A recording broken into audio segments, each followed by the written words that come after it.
Del libro Jesús de Nazaret de Joseph Ratzinger. Las tentaciones de Jesús.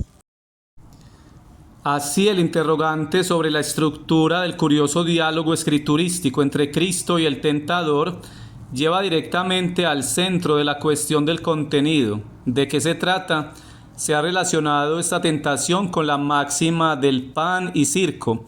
Después del pan hay que ofrecer algo sensacional, dado que evidentemente al hombre no le basta la mera satisfacción del hambre corporal, quien no quiere dejar entrar a Dios en el mundo, y en los hombres tiene que ofrecer el placer de emociones excitantes, cuya intensidad suplante y acalle la conmoción religiosa.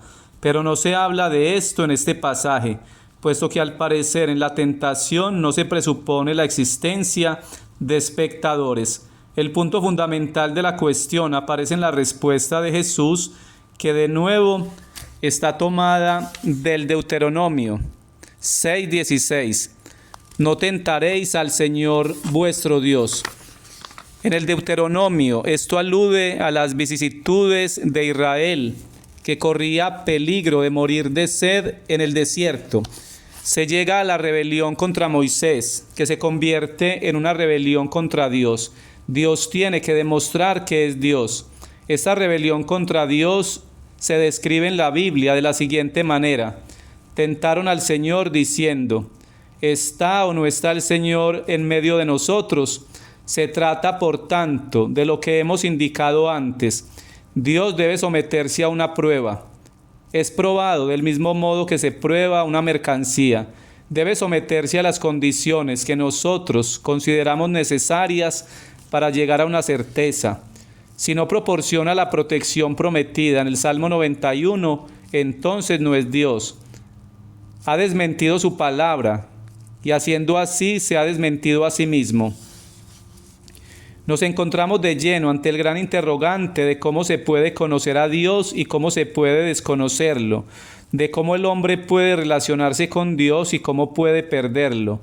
La arrogancia que quiere convertir a Dios en un objeto e imponerle nuestras condiciones experimentales de laboratorio no puede encontrar a Dios, pues de entrada presupone ya que nosotros negamos a Dios en cuanto Dios, pues nos ponemos por encima de Él, porque dejamos de lado toda dimensión del amor, de la escucha interior, y solo reconocemos como real lo que se puede experimentar, lo que podemos tener en nuestras manos.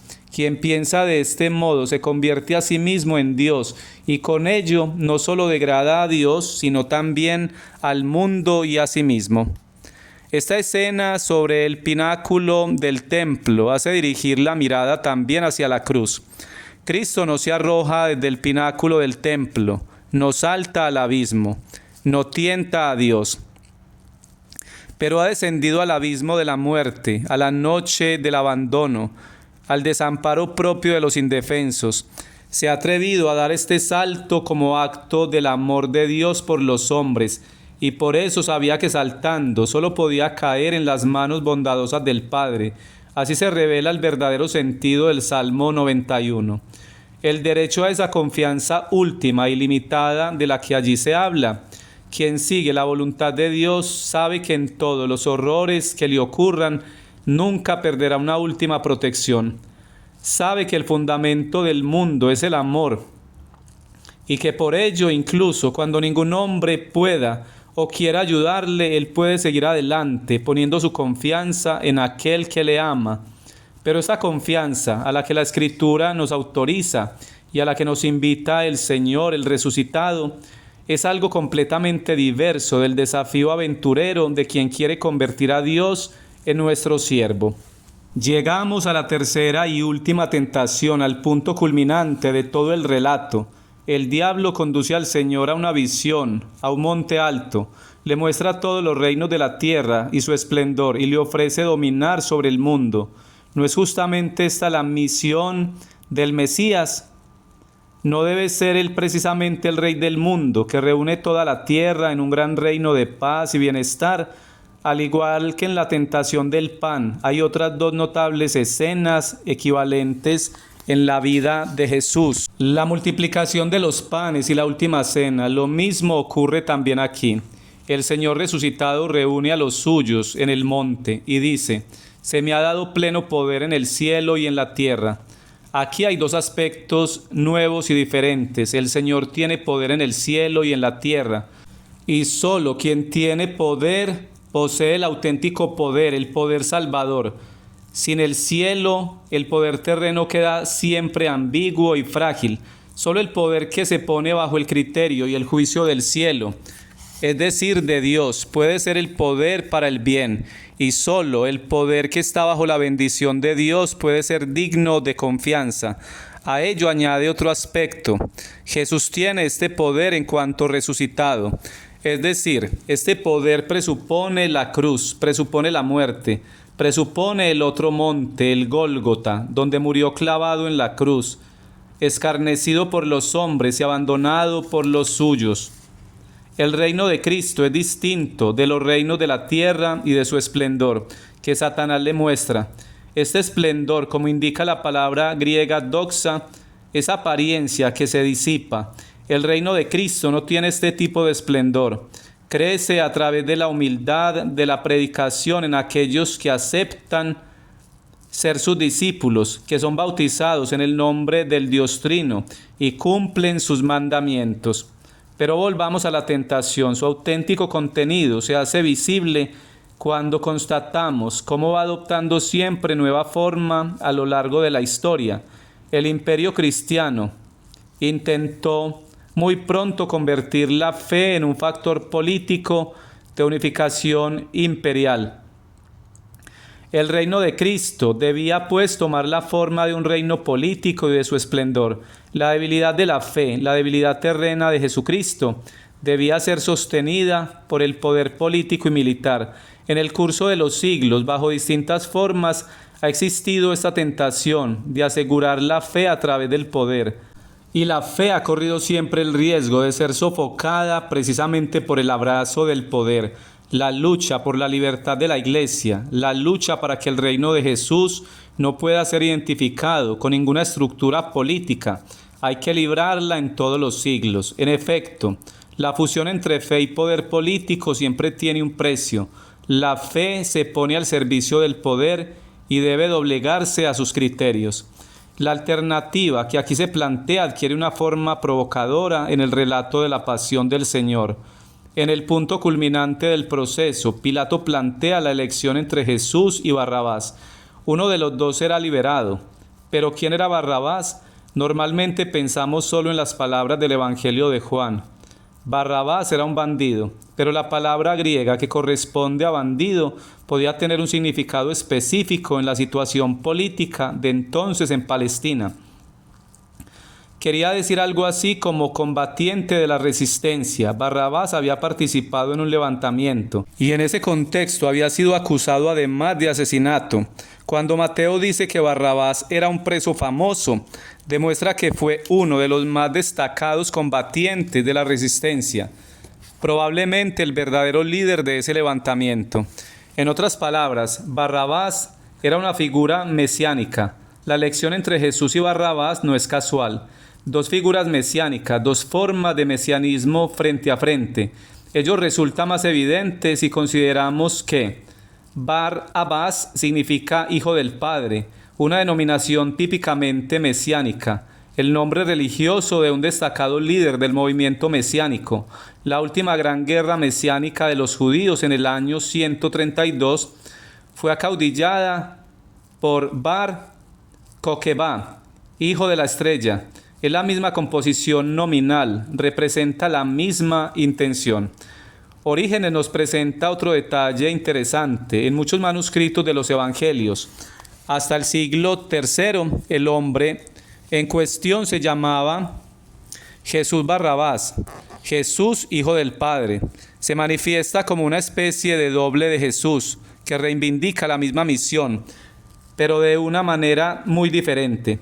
Así la elección se establece entre un Mesías que acaudilla una lucha que promete libertad a su propio reino, y este misterioso Jesús que anuncia la negación de sí mismo como camino hacia la vida. Si hoy nosotros tuviéramos que elegir, ¿tendría alguna oportunidad Jesús de Nazaret, el hijo de María, el Hijo del Padre, conocemos a Jesús realmente, lo comprendemos, no debemos tal vez esforzarnos por conocerlo de un modo renovado tanto ayer como hoy.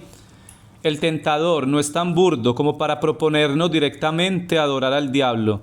Solo nos propone decidirnos por lo racional, preferir un mundo planificado y organizado, en el que Dios puede ocupar un lugar, pero como asunto privado, sin interferir en nuestros propósitos esenciales. Soloviev atribuye un libro al anticristo, el camino abierto para la paz y el bienestar del mundo, que se convierte, por así decirlo, en la nueva Biblia, y que tiene como contenido esencial la adoración del bienestar y la planificación racional.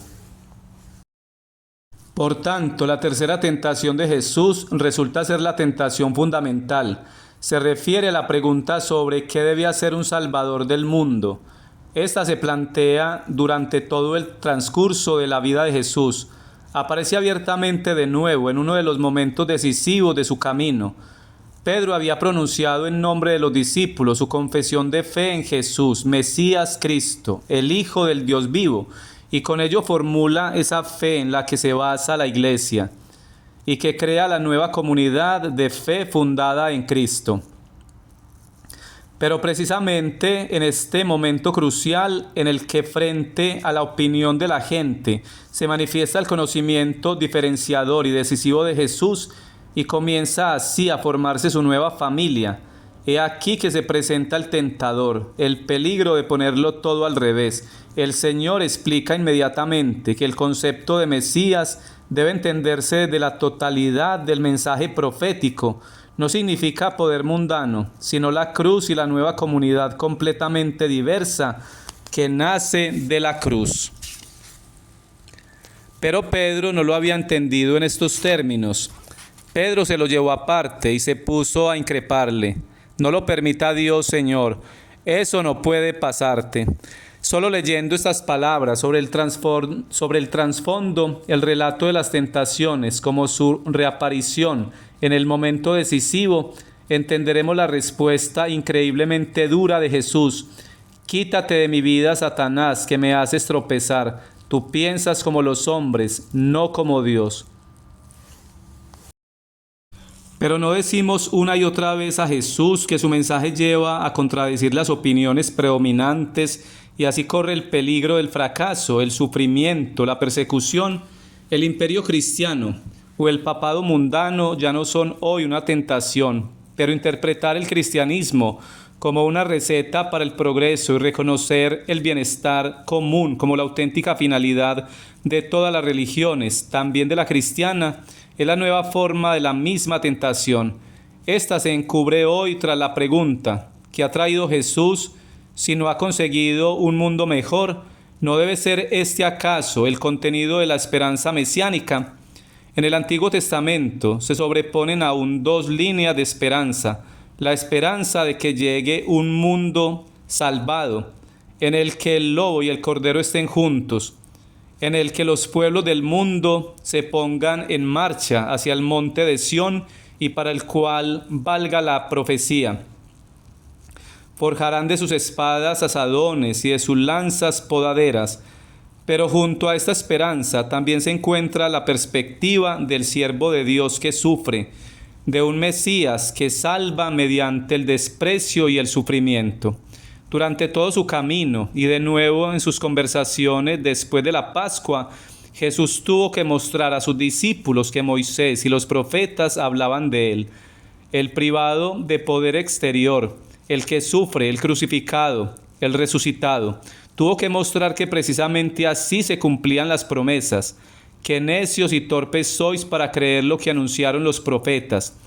Dijo el Señor a los discípulos de Emaús, y lo mismo debe repetirnos continuamente también a nosotros a lo largo de los siglos, pues también pensamos siempre que si quería ser el Mesías debería haber traído la edad de oro. Pero Jesús nos dice también lo que objetó a Satanás, lo que dijo a Pedro y lo que explicó de nuevo a los discípulos de Emaús. Ningún reino de este mundo es el reino de Dios. Ninguno asegura la salvación de la humanidad en absoluto. El reino humano permanece humano y el que afirme que puede edificar el mundo según el engaño de Satanás, hace caer el mundo en sus manos. Aquí surge la gran pregunta que nos acompañará a lo largo de todo este libro. ¿Qué ha traído Jesús realmente? Si no ha traído la paz al mundo, el bienestar para todos, un mundo mejor, ¿qué ha traído? La respuesta es muy sencilla: a Dios. Ha traído a Dios, aquel Dios cuyo rostro se había ido revelando primero poco a poco, desde Abraham hasta la literatura sapiencial, pasando por Moisés y los profetas, el Dios que solo había mostrado su rostro en Israel y que, si bien entre muchas sombras había sido honrado en el mundo de los pueblos, ese Dios, el Dios de Abraham, Isaac y Jacob, el Dios verdadero, Él lo ha traído a los pueblos de la tierra. Ha traído a Dios, ahora conocemos su rostro, ahora podemos invocarlo, ahora conocemos el camino que debemos seguir como hombres en este mundo. Jesús ha traído a Dios y con Él la verdad sobre nuestro origen y nuestro destino. La fe, la esperanza y el amor. Solo nuestra dureza de corazón nos hace pensar que esto es poco. Sí, el poder de Dios en este mundo es un poder silencioso, pero constituye el poder verdadero, duradero. La causa de Dios parece estar siempre como en agonía. Sin embargo, se demuestra siempre como lo que verdaderamente permanece y salva. Los reinos de la tierra que Satanás puso en su momento ante el Señor se han ido derrumbando todos. Su gloria, su doxa ha resultado ser apariencia, pero la gloria de Cristo, la gloria humilde y dispuesta a sufrir, la gloria de su amor, no ha desaparecido ni desaparecerá. En la lucha contra Satanás ha vencido Jesús frente a la divinización fraudulenta del poder y del bienestar, frente a la promesa mentirosa de un futuro que a través del poder y la economía garantiza todo a todos. Él contrapone la naturaleza divina de Dios, Dios como auténtico bien del hombre. Frente a la invitación a adorar el poder, el Señor pronuncia unas palabras del Deuteronomio, el mismo libro que había citado también el diablo. Al Señor tu Dios adorarás y a Él solo darás culto. El precepto fundamental de Israel es también el principal precepto para los cristianos: adorar solo a Dios. Al hablar del Sermón de la Montaña, veremos que precisamente este sí incondicional a la primera tabla del Decálogo encierra también el sí a la segunda tabla, el respeto al hombre, el amor al prójimo. Como Marcos, también Mateo concluye el relato de las tentaciones con las palabras: y se acercaron los ángeles y le servían. Ahora se cumple el Salmo 91:11. Los ángeles le sirven. Se ha revelado como hijo y por eso se abre el cielo sobre él, el nuevo Jacob, el tronco fundador de un Israel que se ha hecho universal. Hasta acá la lectura de Jesús de Nazaret de Joseph Ratzinger.